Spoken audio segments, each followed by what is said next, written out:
వయస్సు మళ్లిన వారిలో ఎక్కువగా కొన్ని రకాల అనారోగ్యాలు తరచుగా కనిపిస్తాయి. వారిలో సాధారణంగా కనిపించే సమస్య మోకాల నొప్పులు. ఈ సమస్య వారిలో జీవితం పట్ల నిరాశకు దారితీస్తుంది.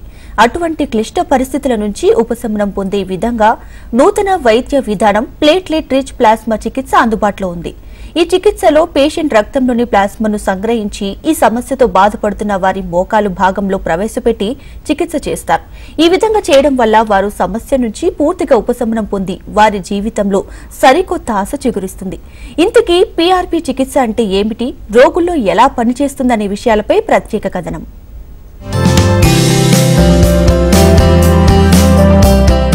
మోకాళ్ల నొప్పులు మనం ఎదుర్కొనే సాధారణ ఆరోగ్య సమస్య. ముఖ్యంగా వృద్ధుల్లో ఈ సమస్య అధికంగా కనిపిస్తుంది. యువకుల్లో, క్రీడాకారులలో గాయాల వల్ల, స్థూలకాయాల్లో ఈ సమస్య ఎక్కువగా కనిపిస్తుంది. ఈ సమస్య కీళ్ల ప్రాంతంలోని గాయాలు, స్నాయువు గాయాలు లేదా బుర్సిటిస్ వంటి వాటి వల్ల ప్రభావితమవుతుంది. ఆస్టియో ఆర్థరైటిస్ అనేది మృదులాస్థి అరిగిపోవడం వల్ల సంభవిస్తుంది. వృద్ధాప్యంలో మృదులాస్థి అరుగుదల వల్ల అధిక బరువు మోకాలు భాగంలో నిర్దిష్టమై ఈ సమస్య ఎక్కువవుతుంది.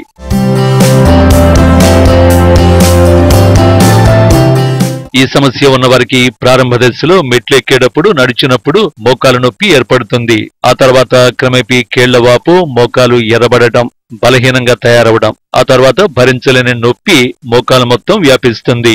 ఈ ప్రక్రియ సుమారు 2 నుంచి 5 సంవత్సరాల వ్యవధిలో జరుగుతుంది. మోకాలు నొప్పి ప్రారంభంలో రోగులు ఫిజియోథెరపిస్ట్ సలహా మేరకు కొన్ని రకాల శారీరక వ్యాయామాలు చేస్తారు. మరికొందరు నొప్పి తగ్గడానికి పెయిన్ కిల్లర్లు ఉపయోగిస్తారు. ఇలా చేయడం వల్ల తర్వాతి దశలలో వారు పెయిన్ కిల్లర్లకు బానిసవుతారు. ఈ మందులు ప్రారంభంలో కలిగే రోగ లక్షణాల నుంచి ఉపశమనాన్ని కలిగిస్తాయి. పెయిన్ కిల్లర్ మందుల వల్ల మూత్రపిండాలు పాడయ్యే ప్రమాదం ఉంది. ఇలా చేయడం వల్ల పూర్తిగా మోకాలని మార్పిడి చేయాల్సిన ప్రమాదం ఏర్పడుతుంది.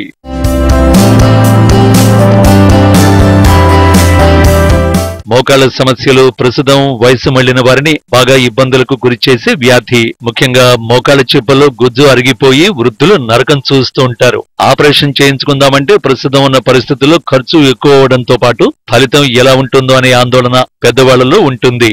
కీళ్ల నొప్పులతో బాధపడుతున్న వారి కోసం ఇప్పుడు పీఆర్పీ విధానంతో చికిత్స చేయొచ్చు.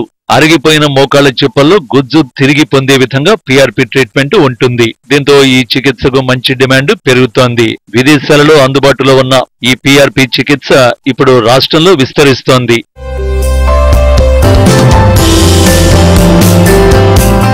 ఈ సమస్యకి సమర్థమైన ప్లేట్లెట్ రిచ్ ప్లాస్మా చికిత్స అందుబాటులోకి వచ్చే వరకు మిగతా చికిత్సలు అంత ప్రభావాన్ని చూపించలేకపోయాయి. ఈ చికిత్స ద్వారా ఆపరేషన్ లేకుండానే శాశ్వత పరిష్కారం దొరుకుతుంది. రోగుల రక్తాన్ని 20 మిల్లీలీటర్లు తీసుకుని ఒక ప్రత్యేకమైన పరిజ్ఞానం కలిగిన పరికరంతో వృద్ధి కారకాన్ని సేకరిస్తారు. ప్లేట్లెట్లలో చాలా వృద్ధి కారకాలు ఉన్నాయి. వీటిని దెబ్బతిన్న కణజాలంలోకి ఇంజెక్షన్ ద్వారా ప్రవేశపెడతారు. దెబ్బతిన్న కణజాలాన్ని రిపేర్ చేయడానికి ఇది సహాయపడుతుంది. ఈ చర్య ఆరోగ్యకరమైన కణజాలం పునరుత్పత్తి అయి క్షీణించిన మృదులాస్థితో చేరి దానిని ఆరోగ్యకరమైన కణజాలంతో మరమ్మతు చేయడానికి సహాయపడుతుంది. ఈ విధానంలో మృదులాస్థి పూర్తి పునరుత్పత్తికి దాదాపు 3 నెలలు పడుతుంది. దీనివల్ల పెద్దగా దుష్ప్రభావాలు ఉండవంటున్నారు వైద్యులు. ఇంజెక్షన్లు రోగి సొంత రక్తం నుంచి తీసుకోబడతాయి కాబట్టి ఎలాంటి ఇబ్బందులు ఉండవని అంటున్నారు. పీఆర్పీ చికిత్స జాయింట్ పెయిన్స్ కి, పీఆర్పీ చికిత్స స్పైన్ పెయిన్ కి, పీఆర్పీ చికిత్స భుజము షోల్డర్ కి ఈ మధ్య రెగ్యులర్ గా మనం వింటున్నాం. చిన్న ఇంజెక్షన్ తోటి పేషెంట్ యొక్క బ్లడ్ తీసుకొని దాన్ని జాయింట్ లో ఇంజెక్ట్ చేయడమో, స్పైన్ లో ఇంజెక్ట్ చేయడమో, లేదంటే షోల్డర్ లో ఇంజెక్ట్ చేయడం ద్వారా కంప్లీట్ గా పేషెంట్ కి ఆ పార్ట్ లో ఏదైతే ప్రాబ్లం ఉందో రికవర్ అయిపోతుంది అన్నది పీఆర్పీ యొక్క సిద్ధాంతము, దాని యొక్క ప్రిన్సిపల్. ఈ చిన్న ఇంజెక్షన్ తో పీఆర్పీ తోటి ఇది ట్రీట్ అవుతుంది, ఇది చికిత్స నయం చేయొచ్చు, దీంతో కంప్లీట్ గా రికవర్ అవ్వచ్చు అన్నది చాలా మంది రీసెర్చర్స్కి, చాలా మంది సైంటిస్ట్కి ఇష్టం లేదు. ఎందుకు ఇష్టం లేదు అంటే ఆపరేషన్స్ అన్నవి ఇంప్లాంట్స్ వాడతారు, పెద్ద ఆపరేషన్, ఎక్కువ రోజులు మన హాస్పిటల్లో ఉండాలి, ఇవన్నీ కూడాను ఎక్కువ ఎకానమీ తోటి, అంటే దాంట్లో మనీ ఎక్కువ టర్న్ అవుతుంది కాబట్టి దానికి ఎక్కువ మన గవర్నమెంట్స్ కానీ ప్లస్ ఆల్సో పెద్ద పెద్ద ఇండస్ట్రియలిస్ట్ కానీ దానికి ఎక్కువ దాని సైడ్ మొగ్గు చూపారు. ఆ ట్రీట్మెంట్స్ ఫేమస్ అయ్యి ప్రపంచంలో 70% దేశాలు ఈ ఆపరేషన్ మీద ఉన్నాయి. దీనిని 2017-18లో నేను ఈ పీఆర్పీ పద్ధతిని దీనికి ఇండియా పేషెంట్స్కి సరిపడేటట్టు ఒక ప్రోటోకాల్ తయారు చేశాను.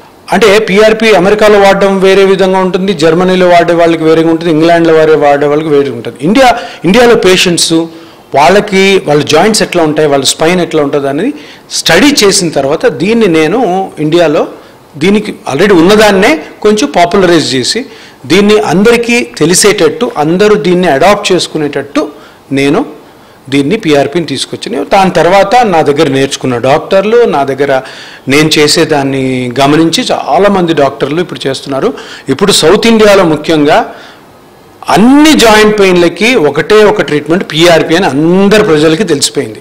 ఆపరేషన్లు వద్దు, ఆపరేషన్లు చేస్తే చెడు జరిగిందనుకో ఒకవేళ నరకప్రాయంగా ఉంటుంది, అందుకని ఆపరేషన్ లేకుండా పిఆర్పి ద్వారానే జాయింట్ పెయిన్లు, స్పైన్ పెయిన్, భుజం కానీ ఏ పార్ట్ ఏది అరిగిపోయినా కానీ చేయొచ్చు. ప్రజల డౌట్లు నేను ఎప్పుడైతే 2017లో ఇది స్టార్ట్ చేశానో ఇప్పటి వరకు చాలా మటుకు క్లియర్ అయిపోయింది. ఎందుకంటే మనం ఇప్పటి వరకు మా ఇపియాన్ సెంటర్లోనే దగ్గర 60,000 మోకాళ్ళ అరుగుదలకి పిఆర్పి ట్రీట్మెంట్ చేసి సక్సెస్ఫుల్గా ఆల్మోస్ట్ 85 to 90% సక్సెస్ రేట్తో ఇప్పటికీ పేషెంట్స్ ఆ 60,000 మంది ఎవరైతే చేసుకున్నారో హ్యాపీగా ఉన్నారు.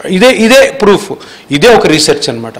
ఇలా ఉన్నప్పుడు తప్పకుండా ప్రతి ఒక్కరు పిఆర్పిని నమ్మాలి, పిఆర్పిని మీరు అడాప్ట్ చేసుకోవాలి. ఎందుకంటే మోకాలు నొప్పి కానీ, షోల్డర్ కానీ, స్పైన్లో పెయిన్ వస్తే ఆపరేషన్లకి ఇంకా స్వస్తి చెప్పే కాలం వచ్చేసింది. పిఆర్పి సర్జరీ వల్ల మంచి ఫలితాలు వస్తున్నాయని వైద్యులు చెబుతున్నారు. హైదరాబాద్ లో ఏటా వేల సంఖ్యలో పిఆర్పి విధానం ద్వారా చికిత్స పొందుతున్నారని వైద్యులు చెబుతున్నారు. ఇంజెక్షన్ కు 25,000 నుంచి 30,000 వరకు ఖర్చయ్యే అవకాశం ఉంటుందని అంటున్నారు. రోగి కండిషన్ బట్టి ఎన్ని ఇంజెక్షన్లు తీసుకోవాలి అనేది డాక్టర్లు నిర్ణయిస్తారు. అయితే ఇటీవల పిఆర్పికి డిమాండ్ పెరుగుతోంది. కానీ దీని ప్రభావం ఎన్నేళ్లుంటుంది అన్న దానిపై స్పష్టత లేదు.